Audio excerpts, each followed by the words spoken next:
आधी हकीकत आधा फसाना।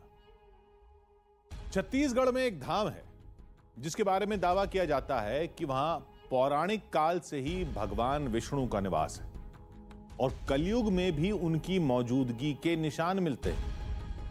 कहने वाले तो यहां तक कहते हैं कि 24 अवतार लेने वाले भगवान विष्णु खुद अपनी मौजूदगी के संकेत देते हैं। एक चमत्कार तो ऐसा है जिसे सैकड़ों लोग रोज सुबह अपनी आंखों से देखते हैं। सुबह मंदिर में कुछ ऐसी निशानियां मिलती हैं जिन्हें भगवान की मौजूदगी का साक्ष्य बताया जाता है। हम उस धाम में गए, सैकड़ों लोगों के सामने दावों को आंखों से देखा और कैमरे में कैद करने की कोशिश की, और फिर जो हमारे सामने आया उसे देखकर आप भी हैरत में पड़ जाएंगे।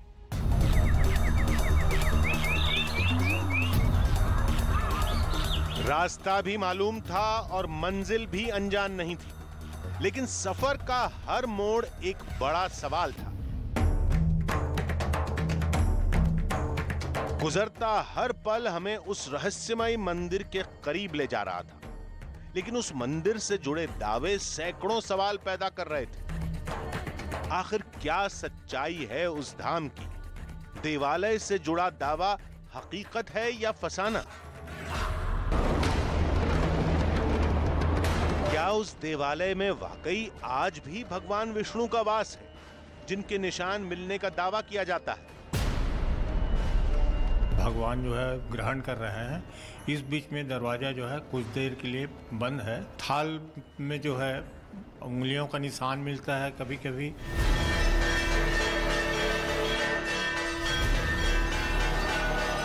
रोज 2 बार आरती होती है। 2 बार गर्भगृह को 2 तालों में बंद किया जाता है, और जब कपाट खुलते हैं तो इसकी माया का महिमा यही जाने।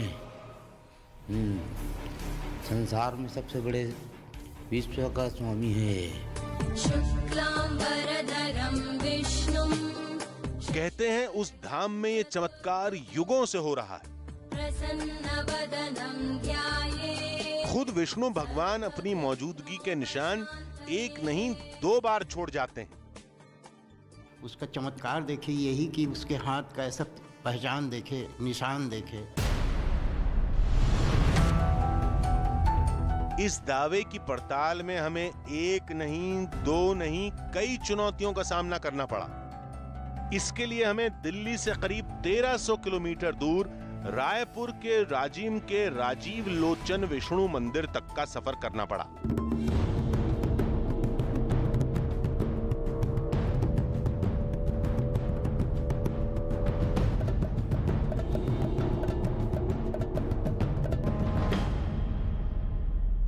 राजधानी दिल्ली से पूरे 1273 किलोमीटर दूर छत्तीसगढ़ का राजिम। हम इस राजीव लोचन मंदिर तक पहुंच चुके हैं और अब हम मंदिर के अंदर जाकर जानेंगे राजीव लोचन मंदिर यानी विष्णु जी के मंदिर का रहस्य और हकीकत। मंदिर भव्य और अद्भुत था।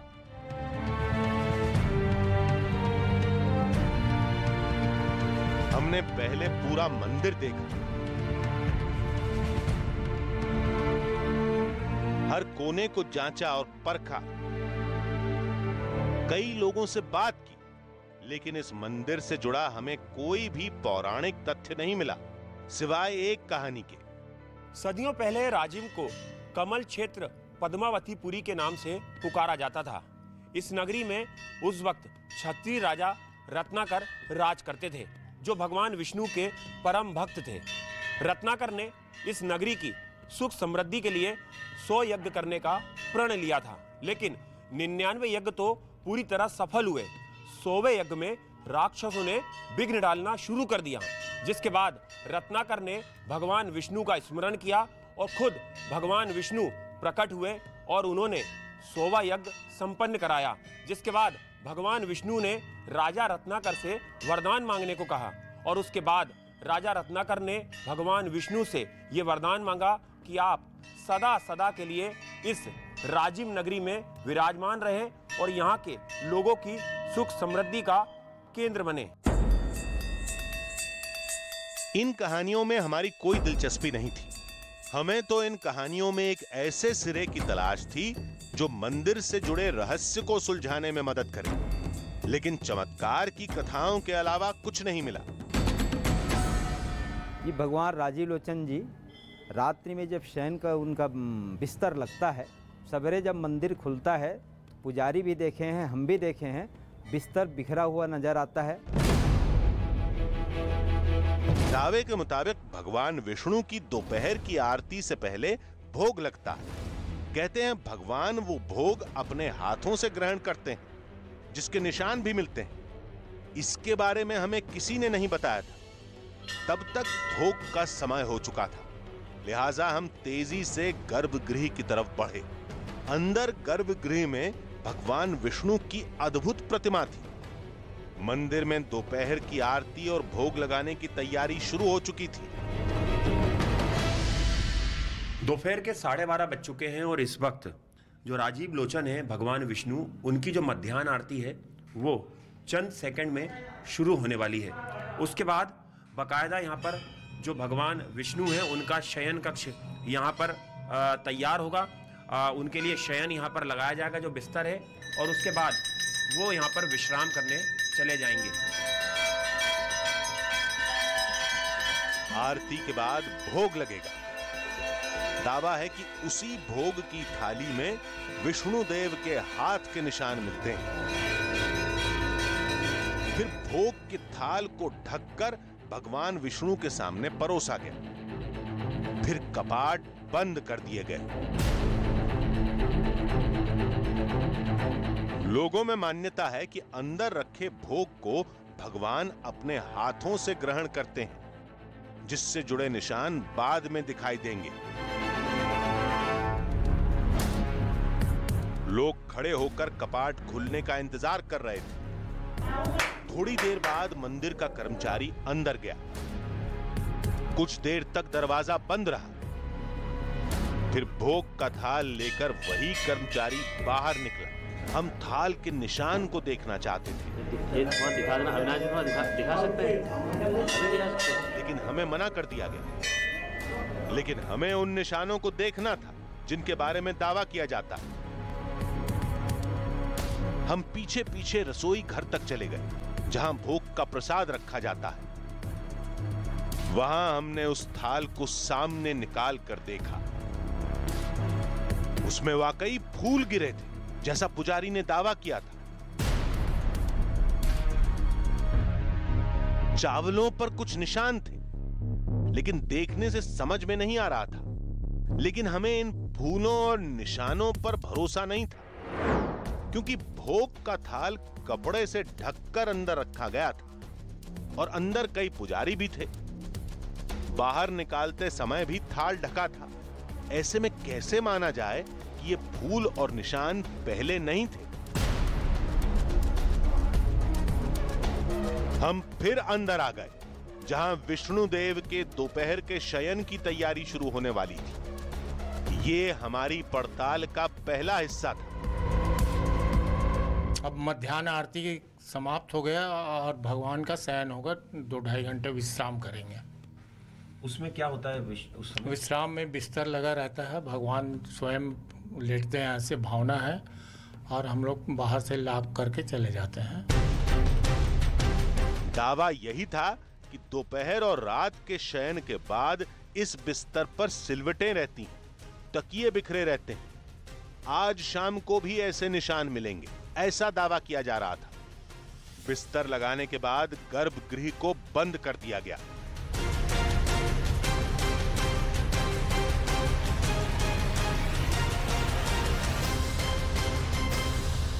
गर्भगृह के दरवाजे बंद हो चुके हैं। अब आप देख सकते हैं 2:30 बजे जो मंदिर है वो वापस खुलेगा।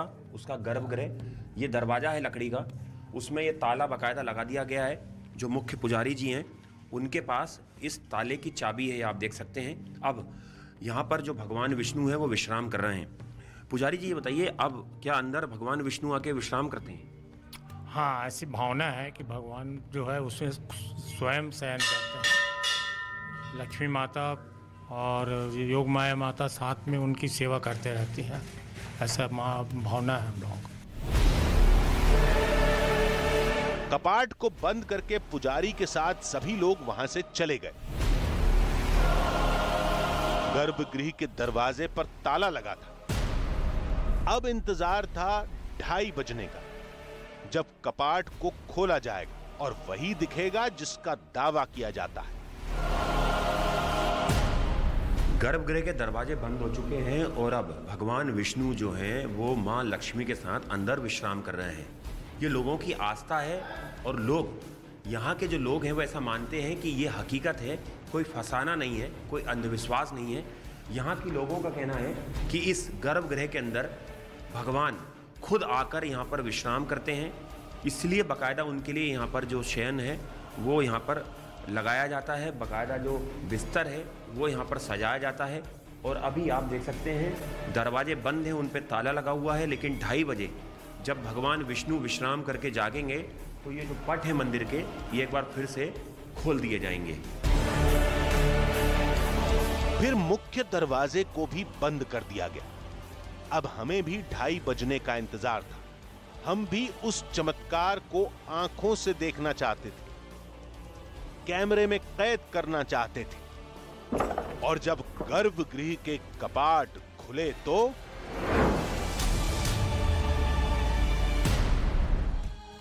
आधी हकीकत आधा फसाना। राजीव लोचन विष्णु मंदिर से जुड़े चमत्कार को देखने और समझने का यह पहला हिस्सा था। दावे के मुताबिक दोपहर की आरती के बाद भगवान विष्णु के आराम करने के लिए बिस्तर बिछाया जाता है और शाम को जब गर्भगृह का दरवाजा खोला जाता है तब बिस्तर पर किसी के लेटने के निशान मिलते हैं। क्या आज भी वैसा होगा? हालांकि ऐसा दावा रात की शयन आरती को लेकर भी होता है। कहा यही जाता है कि दोपहर में निशान मिलें या ना मिलें, लेकिन सुबह विष्णु भगवान अपनी मौजूदगी के सबूत जरूर छोड़कर जाते हैं। लेकिन अभी तो इंतजार था दोपहर के बाद दरवाजा खुलने का। देखते हैं क्या होता। दोपहर 2:30 बजते ही मंदिर के सामने भीड़ जमा होनी शुरू हो गई। सबको पुजारी का इंतजार था। पुजारी के आते ही मुख्य दरवाजा खोला गया।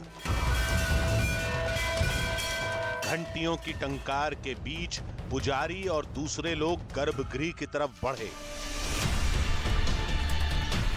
आज अंदर क्या दिखेगा?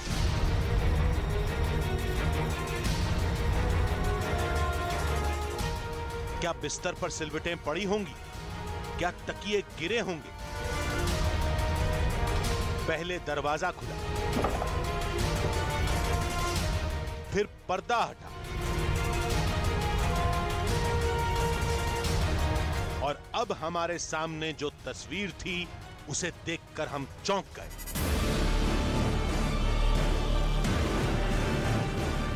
अंदर बिस्तर बिल्कुल वैसा ही था जैसा गर्भगृह बंद करने से पहले छोड़ा गया था। इस पर किसी के लेटने के निशान नहीं थे। तो क्या राजीव लोचन विष्णु मंदिर में चमत्कार का दावा केवल फसाना है? कई सवाल दिमाग में घूम रहे थे, लेकिन जवाब के लिए हमें श्रृंगार खत्म होने का इंतजार करने को कहा गया। बाद में हमें बताया गया कि दिन के शयन के बाद चमत्कार के निशान हमेशा नहीं मिलते। असली चमत्कार देखना है तो शनिवार की शाम को आइए, जिस दिन विशेष पूजा होती है।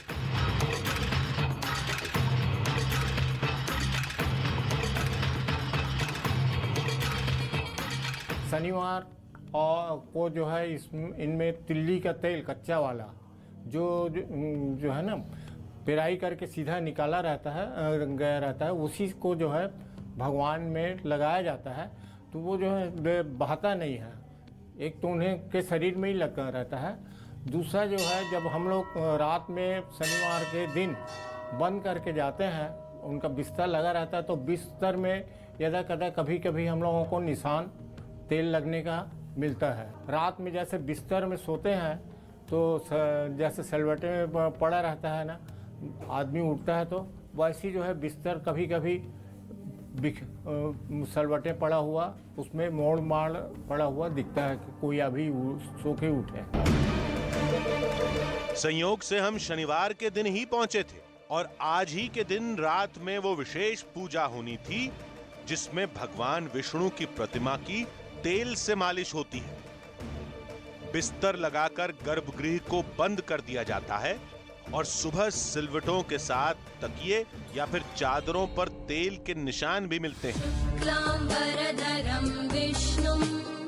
परीक्षा की घड़ी करीब थी। शाम होते ही हमारे कदम राजीव लोचन मंदिर की तरफ बढ़े।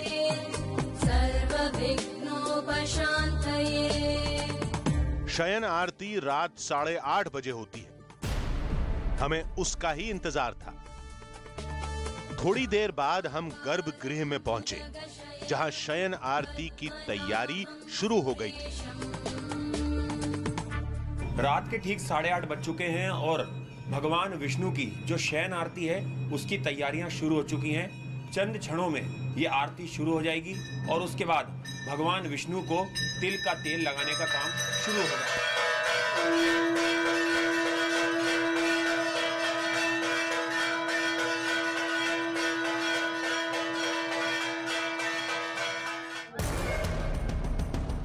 मूर्ति पर तेल लगाने के बाद उसे कंबल से ढक दिया गया। उसके बाद मान्यता के मुताबिक भगवान विष्णु के सोने के लिए बिस्तर लगाने का काम शुरू हुआ।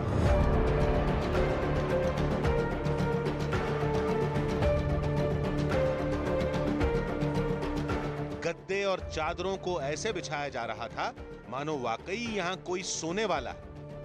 अब बिस्तर लग चुका था और विष्णु देव की मूर्ति कंबल से ढकी हुई थी। भगवान विष्णु का जो शयन कक्ष है वो तैयार हो चुका है। उनके लिए बकायदा जो बिस्तर है वो लग गया है। उसके ऊपर 4 जो तकिए हैं वो भी यहाँ पर रख दिए गए हैं। और सबसे खास बात यह है कि जो भगवान विष्णु की जो मूर्ति है राजीव लोचन जी की, वो अब विश्राम करने के जो उसमें आप देख सकते हैं वो विश्राम करने की तैयारी उनकी हो गई है। उन्हें बाकायदा कंबल उड़ा दिया गया है। लेकिन सबसे जो चौंकाने वाली बात है, जो चमत्कार है कि इनको जो तेल है वो लगाया गया था और ढक भी दिया गया है कंबल से। उसके बावजूद भी ये चमत्कार ही है और लोगों की आस्था है कि इस बिस्तर पर उसके प्रमाण रविवार सुबह मिलते हैं। ये एक आस्था है और लोगों का चमत्कार है। और यहाँ के कई पुजारी हैं, उन्होंने साक्षात अपनी आंखों से ये चमत्कार देखा भी है। हमें भी अगली सुबह का इंतजार है जब हम इस चमत्कार को अपनी आंखों से देखेंगे। अंतिम प्रणाम करके गर्भगृह का पहला दरवाजा बंद किया गया। फिर पर्दा लगा। उसके बाद गर्भगृह के दूसरे दरवाजे को बंद करके उस पर ताला लगा दिया गया। जो यहाँ के पुजारी हैं अविनाश राजपूत, उन्होंने अभी अभी जो गर्भगृह है उसका ताला लगाया है और जो चाबी है वो अविनाश राजपूत जी के हाथ में है। ये वो चाबी है। अब इसे ये लेके अपने घर जाएंगे। अब ये दरवाजा बंद हो गया गर्भगृह का। ये कब खुलेगा?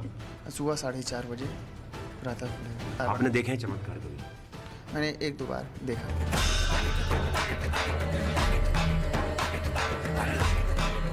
मान्यता के मुताबिक भगवान विष्णु के लिए बिस्तर लगाने के बाद गर्भगृह 2 दरवाजों में बंद हो चुका था। दूसरे दरवाजे पर बड़ा ताला लगा था। अब बारी तीसरे और मुख्य कपाट को बंद करने की थी। अब मंदिर और गर्भगृह 3 तालों में बंद था। फिर पुजारी के साथ सभी लोग मंदिर से बाहर चले गए। अब इस राजीव लोचन मंदिर में हमारी टीम और भगवान विष्णु की उस प्रतिमा के अलावा कोई नहीं था। अब चमत्कार के उस दावे और हमारे बीच बस 1 रात का फासला था। लेकिन इस बीच इस मंदिर में क्या क्या होगा हमें भी नहीं मालूम था।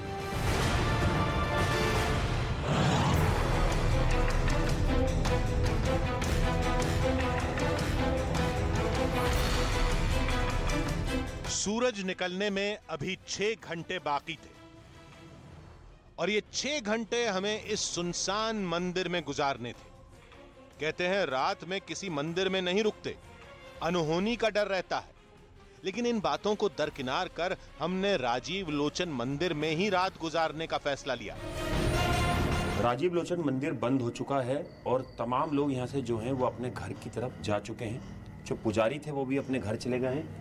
हम एक बार फिर से तसल्ली कर लेते हैं कि ताले ठीक से लगे हैं कि नहीं, लेकिन हमने देखा है कि ताले पूरी मजबूती के साथ लगे हुए हैं और अंदर भी गर्भगृह में इसी तरह से जो ताला है वो लगा हुआ है।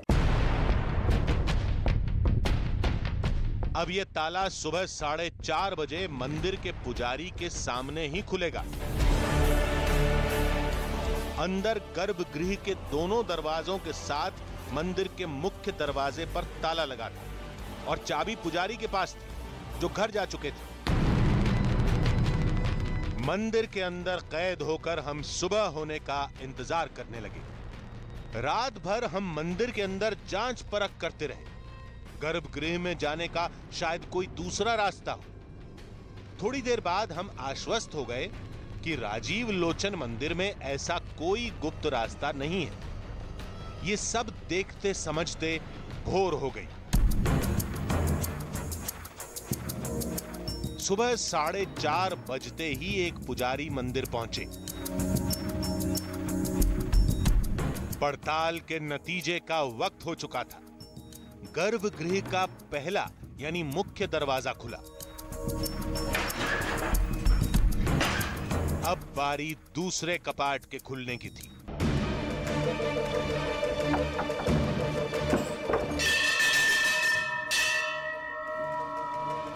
पुजारी के लिए तो ये रोज की बात थी, लेकिन हमारे दिल की धड़कनें तेज हो चुकी थी।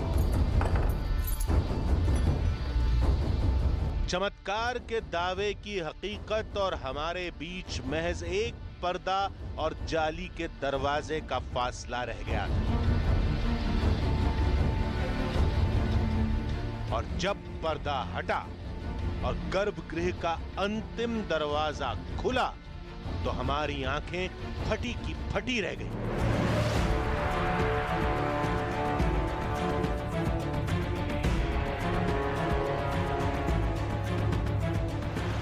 बिस्तर पर तकिए बिखरे पड़े थे, चादरों पर सिलवटें थी और एक तकिए पर तेल से बने पंजे के निशान थे।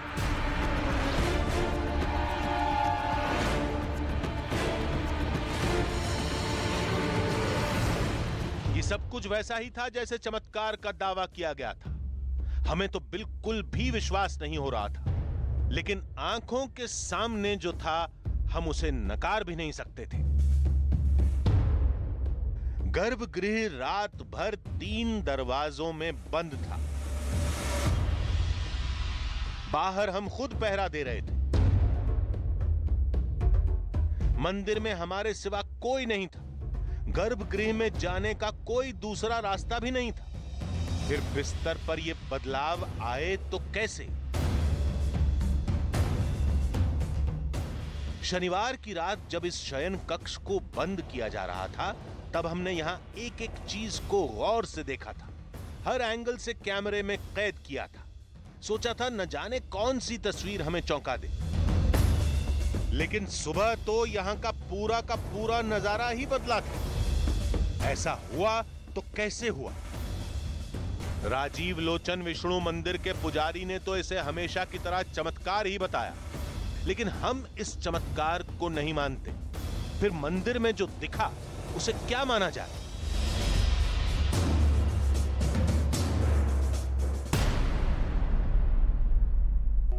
कुछ ऐसे अनसुलझे सवालों के साथ हमने दिल्ली में एक तर्कशास्त्री से मुलाकात की। उनको पूरी कहानी बताई, हर तस्वीर दिखाई। फिर तर्कशास्त्री ने सारी बातों को तर्कों की कसौटी पर जांचा परखा। इस तरह की खबरें तो हजारों बार ये मूर्ति केला खा रही है, चावल खा रही है, तेल जो है उस पर करता है, तो ये कितनी बारी इसको खंडित करेंगे हम? और अगर आपने इसको खंडित करना है तो आपने सीसीटीवी कैमरा लगाने होंगे। और आपका पहला सवाल तो यही होगा ना कि भाई ये बंद क्यों है ये? और दूसरी बात, अगर भगवान, सोचना, अगर भगवान मूर्तियां खाना खा रही हैं तो वही मूर्ति क्यों खाना खा रही है, मेरे घर की क्यों नहीं खा रही है? उस धाम में जो भी हुआ वो कैसे हुआ, क्यों हुआ, इसे लेकर तर्कशास्त्रियों का अपना नजरिया हो सकता है, लेकिन हमें जो दिखा उसे खारिज करना भी आसान नहीं था।